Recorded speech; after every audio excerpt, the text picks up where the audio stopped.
ஒரே சின்ன கொடி, அது பஞ்சமில் என்னும் இல்லை என்னும் அன்னக்கொடி, அது பாரதிய ஜனதா கட்சியினுடைய கொடியாக இருக்க வேண்டும்.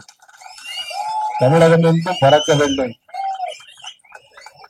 உலகத்திலே மிகப்பெரிய கட்சி, 1000க்கும் மேற்பட்ட சட்டமன்ற உறுப்பினர்கள், 250 மேற்பட்ட நாடாளுமன்ற உறுப்பினர்களை கொண்ட இந்த மிகப்பெரிய கட்சியில் இன்றைக்கு மாநில தலைவர் பதவியில் என் மீது நம்பிக்கை வைத்து, தலைவர் பதவியில் அல்ல,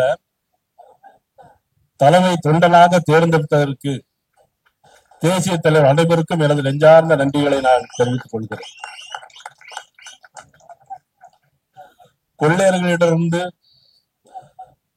சுதந்திரத்தை பெற்று, வெள்ளையர்களிடமிடம் சுதந்திரத்தை பெற்று, இத்தாலி கொள்ளையர்களிடம் வசமான இந்தியாவை மீட்டெடுத்த மாகான் மாபெரும் தலைவர் நரேந்திர மோடி அவர்களுக்கு என்னுடைய வணக்கம்.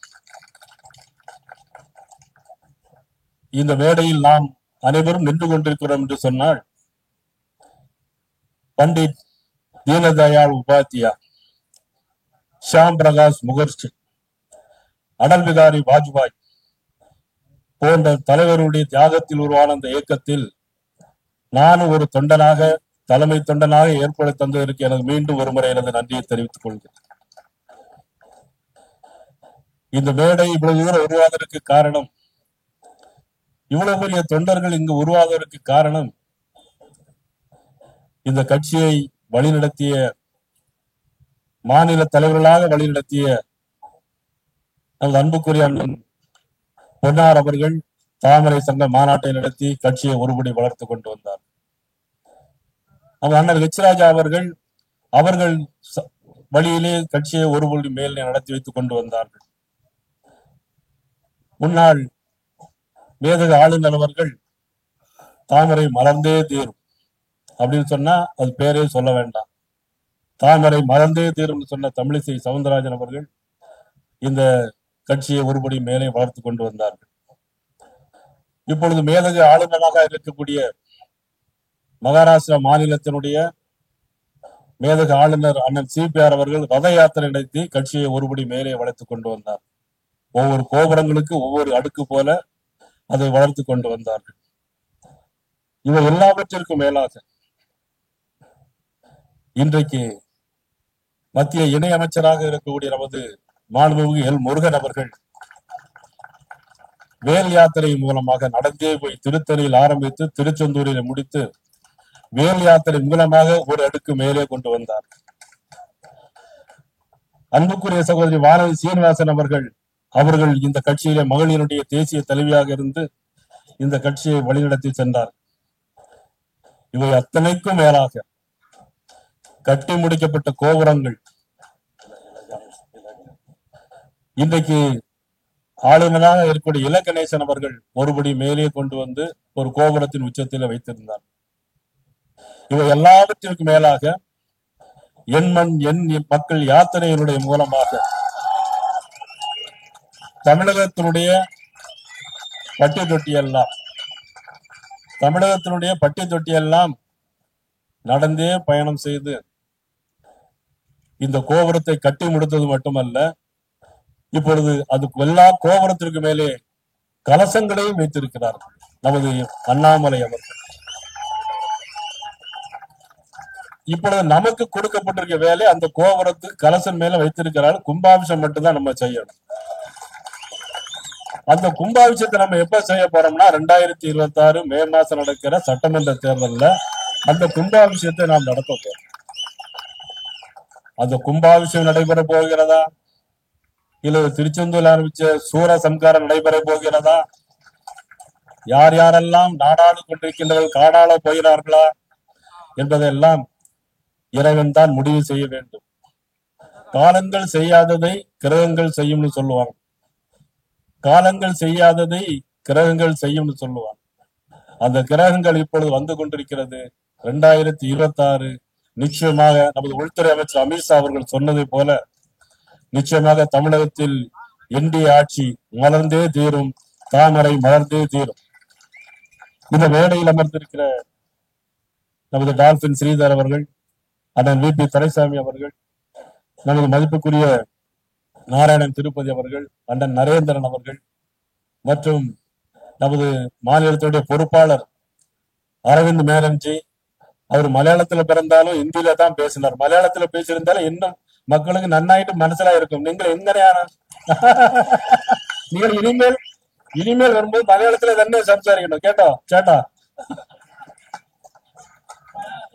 அங்கே போல நம்முடைய தேர்தல் அதிகாரி நமது மாண்புமிகு கிஷன் ரெட்டி அவர்கள் ரொம்ப ராசியான ஆள். ராசியான ஆள்னா புரிஞ்சுதான் மனசு ராசி. எப்படின்னா நமது அமைச்சர் முருகன் அவர்கள் மாநில தலைவராக இருக்கும்போது என்ன சொன்னாங்கன்னா, தேர்தலில் இன்சார்ஜ், அப்ப இன்சார்ஜ் வரும்போது அண்ணன் மாண்புமிகு அமைச்சர் கிஷன் ரெட்டி இன்சார்ஜ் வந்தார். அப்ப சொல்லும் போது நான் சொன்னாங்க, அப்ப வந்து 20 சீட்டு வாங்கணும். 20 சீட்டு வாங்கினா விட 4 சீட் நம்ம ஜெயிச்சோம். அன்னைக்கு 4 சீட்டு ஜெயிக்கிறோம். இனிமேல் வரக்கூடிய தேர்தல் 40 சீட்டுக்கு மேல ஜெயிப்போம். இனி வரக்கூடிய தேர்தல 40 சீட்டுக்கு மேலே நிச்சயமா நமதுக்கு ஜெயிக்கிறதுக்கான வாய்ப்புகள் இருக்கிறது. நமது பொதுச் செயலாளர் கருப்பு முருகானந்தம், கோவை முருகானந்தம், கரு நாகராஜன், நமது அன்புக்குரிய தம்பி வினோஜ், அவர் மிகப்பெரிய நமது குமரி மண்ணிலிருந்து ஒரு மகாத்மா காந்தி, நமது அண்ணன் சட்டமன்ற உறுப்பினர், இன்னும் நல்லா கைத்தட்டலாம் அவருக்கு. நம்முடைய அண்ணன் மகாத்மா காந்தி அவர்கள், நமது மற்றும் உள்ள பொறுப்பாளர்கள், முன்னாள் சட்டமன்ற உறுப்பினர் விஜயதரணி அவர்கள், முன்னாள் சட்டமன்ற உறுப்பினர்கள், அனைத்து பொறுப்பாளர்கள், மூர்த்தி சிறியது என்றாலும் கீர்த்தி பெரியது, நமது அமைப்பு பொதுச் செயலாளர் ஐயா கேசவநாயன் ஐயா அவர்கள் மற்றும் அனைவருக்கும் இந்த நிகழ்ச்சியில ஒவ்வொருவரையும் பெயரை சொல்ல வேண்டும், யாரும் பொறுத்தருள வேண்டும். டெல்லியிலிருந்து வந்திருக்கிற நமது அன்புக்குரிய IAS அதிகாரி BJP ஆசீர்வாதம் அவர்கள் வந்திருக்கிறார்கள். மற்றும் அனைவருக்கும் என்னுடைய பத்திரிகை நண்பர்கள், காவல்துறை நண்பர்கள், கிளை கழகத்துடைய பொறுப்பாளர் அனைவருக்கும் என்னுடைய மனங்கறிந்த நன்றியும் வணக்கத்தையும் நான் தெரிவித்துக் கொண்டு, எனக்கு இவ்வளவு பெரிய பொறுப்பினை, மிகப்பெரிய கட்சியில் இவ்வளவு பெரிய பொறுப்பினை தந்திருக்கிறீர்கள். உண்மையிலே நான் பொறுப்பாக நான் இதை எடுத்துக்கொண்டு செயல்பட வேண்டும் நினைத்தால் கூட எனக்கு ஒரு பயமும் அச்சமும் இருக்கிறது. ஏன்னு சொன்னால், அண்ணாமலை அவர்கள் மிக சிறப்பான முறையில் பத்திரிகையாளர்கள் பேட்டி கொடுத்தாலும் சரி, எதாக இருந்தாலும் சரி, அவர்களுடைய பாணி என்பது ஒரு தனி பாணி. என்னுடைய விஷயம் என்பது வேறு விஷயம். நான் அவரு புயலா இருந்தா நம்ம தெண்டலா தான் இருக்க முடியும். நம்ம அண்ணன் பொன்னார் அவர்கள் சொன்னதை போல, அவர் புயல் என்று சொன்னால் நான் புதியமலை தென்றல். அதுக்காக என்ன வேற யாரும் தென்றல் கூட வேண்டாம். அண்ணன் பொன்னார் அவர்களை பொறுத்த மட்டிலும், அண்ணன் சக்கரவர்த்தி அவர்களை பொறுத்த மட்டிலும் நான் சொல்ல வேண்டிய விஷயம் என்பால், அதிமுகவில் அமைச்சராக இருந்த நேரத்தில் தினசரி வீட்டுக்கு வருவாங்க பொன்னார் அவர்கள். அவர்களுடைய தாய் மாமா, என்னுடைய அப்பா எல்லாம் ரொம்ப க்ளோஸ் ஃப்ரெண்ட்ஸ் எல்லாருமே. அந்த வகையில் அவர்கள் வீட்டுக்கு வந்து நீ எப்படியாவது பிஜேபிக்கு வரணும் கூட்டுக்கிட்டே இருந்தாங்க. ஆனா அப்புறம் சக்கரவர்த்தி என்ன அனுப்பி கூட்டு வந்து டெல்லியில போய் உள்துறை அமைச்சர் அமித்ஷா அவருடைய முன்னிலையில 8 ஆண்டுகளுக்கு முன்னாலே சேர்ந்தேன். சேர்ந்த பிறகு அதிமுகவில் நான் மிகப்பெரிய பொறுப்பில் இருந்தாலும் கூட, இங்க வந்த பிறகு எனக்கு மிக பொறுப்பு தரவில்லை என்ற கோபம் ஐயா கேசவநாயகம் பேர்ல கூட எனக்கு கொஞ்சம் கோபங்கள்லாம் வருத்தங்கள்லாம் உண்டு. இப்ப எல்லாம் கிடையாது, யார் அதுக்காக எதுவும் பண்ணிக்கிறாங்க பேசுகிறாங்க. ஆனாலும் கூட எனக்கு வந்து கொஞ்சம் ஸ்பீடா தான் இருப்பேன். ஆனாலும் சங்கத்துல 7 நாள் பயிற்சி போயிருந்தேன். அதுக்கு பிறகு ஒரு முதல் கேம்ப் 15 நாள் கேம்ப் போயிருந்தேன். அதுக்கு பிறகு என்னுடைய நிலைமைகளை எல்லாமே ஒரு மாற்றங்களும் அதனால்தான் இன்னைக்கும் 1925ஆம் ஆண்டு உருவாக்கின சங்கம் டாக்டர் ஹெட்கேவா அவர்களை நினைத்து பார்த்து அவர்களுக்கும் என்னுடைய வணக்கத்தையும் நன்றியும் நான் தெரிவித்துக் கொள்ள கடமைப்பட்டுகிறேன். அந்த கேசவன் உண்மையிலே நமக்கெல்லாம் மிகப்பெரிய 100 ஆண்டு காலம் எந்த ஒரு சங்கமும் ஒரு இயக்கமும் இருந்தது கிடையாது, வளர்ந்தது கிடையாது. ஆக அத்தனை அளவிற்கு ஒரு பண்பட செய்த ஒரு இயக்கம் நம்முடைய சங்கம் என்பதையும் தெரிவித்துக் கொண்டு, நான் சேலத்துக்கு போனால் இப்ப நாள் மாம்பழம் வாங்கி தருவார் அண்ணன் KP ராமலிங்கம் அவர்கள். ஆனா இப்ப மாம்பழ சீசன், மாம்பழம் கொண்டு வந்திருக்காரா இல்லையான்னு தெரியல. ஆனா சங்கத்துக்கு போனதுனால எனக்கு ஒரு விருப்பம் வரும் என்னன்னா, ஒரு பாடல் மட்டும் ஒரு வரி. கேசவனை நாம் வணங்குவோம், அவர் பாதையிலே நாம் செல்லுவோம். கேசவனை நாம் வணங்குவோம், அவர் பாதையிலே நாம் செல்லுவோம். லட்சியத்தை எய்து காட்டுவோம், நான் நிச்சயமாய் வெற்றி நாட்டுவோம். லட்சியத்தை எய்து காட்டுவோம், நான் நிச்சயமாய் வெற்றி நாட்டுவோம். சிறுவயதில் சிங்கம் என சீறி பாய்ந்தவர், சிறுவயதில் சிங்கம் என சீறி பாய்ந்தவர், சிறுமதியோன் பிள்ளையனை கலங்க வைத்தவர், சிறுமதியோன் பிள்ளையனை கலங்க வைத்தவர். நோய் தீர்க்கும் மருத்துவத்தில் பட்டம் பெற்றவர், நோயை ஈர்க்கும் மருத்துவத்தில் பட்டம் பெற்றவர், தாய் நாட்டின் நோய் தீர்க்க சங்கம் தந்தவர், தாய் நாட்டின் நோய் தீர்க்க சங்கம் தந்தவர். கேசவனை நாம் வணங்குவோம், அந்த கேசவனை நாம் வணங்குவோம். எனக்கு உண்மையிலே பெரிய மகிழ்ச்சியாக இந்த தருணத்தில் எனக்கு உண்மையிலே ரொம்ப சந்தோஷமாக இருக்கிறது. ஆக இந்த நேரத்தில் நான் பொன்னார் அவர்கள் சொன்னதை போல இன்றைக்கு நாட்டிலே நடைபெறுகிற ஒரு ஆட்சி என்பது மக்கள் விரோத ஆட்சியாக, மக்களால் ஏற்றுக்கொள்ள முடியாத ஆட்சியாக, ஊழல் மிகுந்த ஆட்சியாக, பெண்களை மதிக்காத ஆட்சியாக, பாலியல் வன்கொடுமை நடத்துகின்ற ஆட்சியாக, மதுபதைகளுக்கு அடிமையாகின்ற மக்களை அடிமையாக்கின்ற ஆட்சியாக இந்த ஆட்சி நடைபெற்று கொண்டிருக்கிறது. இந்த ஆட்சியை நாம் வெகு விரைவில் விரட்டி அடிக்க வேண்டும். அனைவரும் ஒன்றுபட்டு பாடுபட வேண்டும். அதற்கு நீங்கள் செய்ய வேண்டிய ஒரே வழி, நான் திருச்சி மாநாட்டிலே பேசியது போல, அனைவரும் ஒவ்வொருவரும் அவங்களுடைய பூத்திலே கவனம் செலுத்த வேண்டும். ஆக மதிப்புக்குரிய அண்ணாமலை அவர்கள் சொல்லியிருக்கிறார்கள், ஒரு தொகுதியிலே ஒட்டுமொத்தமாக எல்லாரும் போய் பூத்திலே பயணிக்க வேண்டும் என்று சொல்லியிருக்கிறார்கள். ஒரே நாள் 2 நாளில் ஒரு தொகுதி முழுக்க நாம் அதனை செயல்படுத்த வேண்டும் என்று சொல்லியிருக்கிறார். அது தனியாக மாவட்ட தலைவர் அழைத்து நான் பேசலாம் என்று இருக்கிறேன். அதே நேரத்தில் மதிப்புக்குரிய அண்ணாமலை அவர்களுக்கு ஒரு வேண்டுகோள், பணிவான வேண்டுகோள், பத்திரிகையாளர் குறித்து வைத்துக் கொள்ளுங்கள்.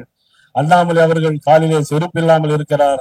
இனிமேல் அவர்கள் காலிலே செருப்பு போட வேண்டும். அண்ணாமலை ஏன் செருப்பு அணிய வேண்டும் சொன்னா, இந்த ஆட்சி மாற்றம் ஏற்பட்டால்தான் செருப்பு அணிவு என்று சொன்னார். ஆட்சி மாற்றம் அடிகோல் நாட்டியது நேற்று உள்துறை அமித்ஷா அவர்கள் அடிக்கோல் நாட்டியிருக்கிறார். தேசிய ஜனநாயக கூட்டணிக்கு அடிக்கல் நாட்டியிருக்கிறார். நாள் நிச்சயிக்கப்பட்டு விட்டது, நாள் குறிக்கப்பட்டு விட்டது, நேரம் குறிக்கப்பட்டு விட்டது, காலங்களும் கிரகங்களும் மாறிக்கொண்டிருக்கிறது. 2026 மே நிச்சயமாக ஆட்சி மாற்றம் உறுதி.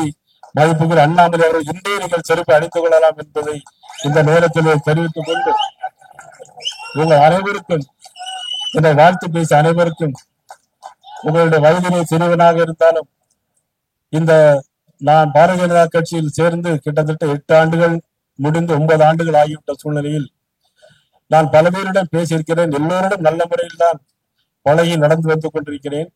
எனக்கு தெரியாமலும் அறியாமலும் ஏதேனும் வார்த்தைகள் பிழைகள் இருந்தால் அதையெல்லாம் பொறுத்து நல்மாறு கேட்டுக்கொண்டு, என்னை பொறுத்தவரை எல்லோரும் ஒன்று, நான் ஒரு குடும்பம், இது குடும்ப ஆட்சி அல்ல. இன்றைக்கு அண்ணாமலை அவர்கள் என்னுடைய தந்திருக்கிறார்கள். எனக்கு தெரியும், அடுத்த 3 ஆண்டுகளில் நான் இன்னொருவருக்கு அதை கொடுக்க வேண்டும். அதற்கிடையில் இந்த ஆட்சி மாற்றத்தை ஏற்படுத்த வேண்டும்.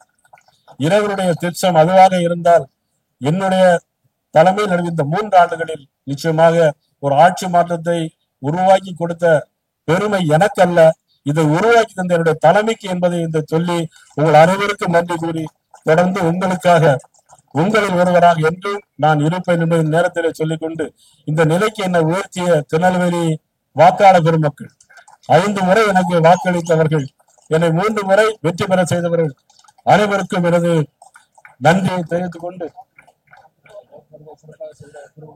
இந்த ஏற்பாடுகளை சிறப்பான முறையில் செய்த திருவள்ளூர் மேற்கு மாவட்ட கழகம் தம்பி வினோஜ், தம்பி நமது அஸ்வின், அண்ணன் சக்கரவர்த்தி அவர்களுடைய அனைவருக்கும் எனது நன்றியை தெரிவித்து விடைபெறுகிறேன். நன்றி, வணக்கம்.